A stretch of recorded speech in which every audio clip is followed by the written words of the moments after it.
बुजुर्गों की तरफ से तो रिश्ता तय हो चुका था, कुंडली मिलान, लेन देन सब कुछ। बस अब सब लड़का लड़की की आपसी बातचीत पर निर्भर था।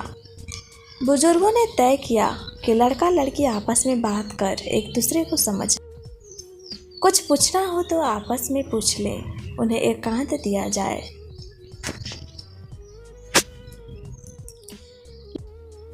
देख, लड़की ने कहा, आप कुछ पूछना चाहते हैं। लड़का शर्मीला था, मध्यवर्गीय परिवार से था। उसने कहा, नहीं, बुजुर्गों ने तो सब पूछ ही लिया है। देख, परख लिया है, उन्होंने तय किया है तो सब ठीक ही होगा। आप दिखने में अच्छी हैं, मुझे पसंद है। बस इतना पूछना था कि लड़का पूछने में लड़खड़ाने लगा तो उस पढ़ी लिखी सभ्य लड़की ने कहा, पूछिए, निसंकोच पूछिए, आखिर हमारी आपकी जिंदगी का सवाल है। हाँ, लड़की ने बड़ी सरलता और सहजता से कहा। नहीं होती तो पहले ही मना कर देती। लड़का चुप रहा। अब लड़की ने कहा, मैं भी कुछ पूछना चाहती हूँ, आखिर मेरी भी जिंदगी का सवाल है। उम्मीद है कि आप बुरा नहीं मानेंगे। नहीं नहीं, निसंकोच पूछिए, लड़के ने कहा। वह मन ही मन सोचने लगा, लड़की पढ़ी लिखी है तो तेज तो होगी ही, लेकिन इतनी बिंदास और बेबाक। आपका शादी के पहले कोई चक्कर, मेरा मतलब कोई अफेयर था क्या? लड़के ने लड़की की तरफ देखा। अरे आप घबरा क्यों गए? कॉलेज में पढ़े हो, इश्क वगैरह हो जाता है, इसमें आश्चर्य की क्या बात है?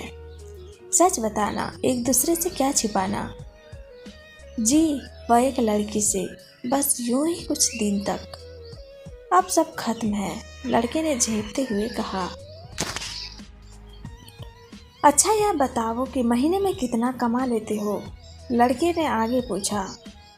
जी, 10,000 रुपये। मैंने वेतन नहीं पूछा, टोटल कमाई पूछी है। जी, मैं घूस नहीं लेता, लड़के ने ताव से कहा। फिर घर कैसे चलाएंगे 10,000 रुपये में? खासकर शादी के बाद कम से कम 5,000 रुपये तो मेरे ऊपर ही खर्च होंगे। क्या शादी के बाद अपनी पत्नी को घुमाने नहीं ले जाएंगे बाजार, सिनेमा, कपड़े, जेवर वगैरह वगैरह? लड़की ने कहा, देखो, शादी के बाद मुझे कोई झंझट नहीं चाहिए। अपनी माँ बहन को पहले ही समझा कर रखना। मुझे सुबह आराम से उठने की आदत है। और हाँ, शादी के बाद अक्सर लड़ झगड़ कर लड़के अलग हो जाते हैं और सारी गलती बहुओं को गिना दी जाती है। सो अच्छा है कि हम पहले ही तय कर लें कि किसी भी बहाने से बिना लड़ाई झगड़े के अलग हो जाएं। तुम्हारा तो सरकारी जॉब है, ट्रांसफ़र करा लेना। दूसरी बात रही पहनावे की, तो मुझे साड़ी पहनने की आदत नहीं है। कभी शौक से, कभी मजबूरी में पहन ली तो और बात है। मैं सलवार सूट जीन्स पहनती हूँ और घर में बरमूडा, रात में नाइटी। लड़का सोने जा रहा था। लड़के को लगा कि वह भी क्या समय था कि जब लड़की लजाते शर्माते उत्तर देती थी हाँ या ना में। लड़का पूछता था, खाना बनाना आता है? गाना गाना जानती हो? कोई वाद्य यंत्र, गिटार, सितार वगैरह बजा लेती हो? सिलाई बुनाई आती है? मेरे माता पिता का ध्यान रखना होगा। और लड़की जी जी हाँ हाँ करती रहती थी। और अब जमाना इतना बदल गया, उसे तो यह लगा मानो वह हस्ताक्षर दे रहा हो। यह भी सही है कि अधिकतर जोड़े शादी के बाद अलग हो जाते हैं। दुल्हनें अपनी मांगों पर अड़कर परिवार के दो टुकड़े कर देती हैं। फिर अपनी मनमर्जी का ओढ़ने पहनने से लेकर खाने में नमक मिर्च कम ज़्यादा होने पर सास बहू की खिचखिच शुरू हो जाती है। यह कह तो ठीक ही रही है, लेकिन शादी से पहले ही इतनी बेखौफ और निडर होकर बात कर रही है तो बाद में न जाने क्या करेगी। यह तो नीति और मर्यादा के विरुद्ध हो गया। अभी पत्नी बनी नहीं और पहले से ही रंग ढंग। लड़का तो फिर लड़का था, उसने भी कहा, शादी से पहले का भी बता दिया और शादी के बाद का भी।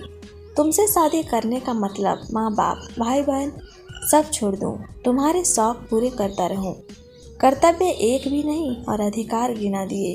यह क्या बात हुई? लड़की ने कहा, जो होता ही है वह बता दिया तो क्या गुनाह किया, सच ही तो कहा है, इसमें क्या जुर्म हो गया? यह कोई तरीका है कहने का? यह कहती कि तुम्हारा घर संभालूंगी, बड़े बूढ़ों का आदर करूंगी, सबका ध्यान रखूंगी तो अच्छा लगता। ये सब तो आया है काम है, बाई है, घर पर काम वाली, यह हमेशा मुझसे ही सब करवाने के चक्कर में हो।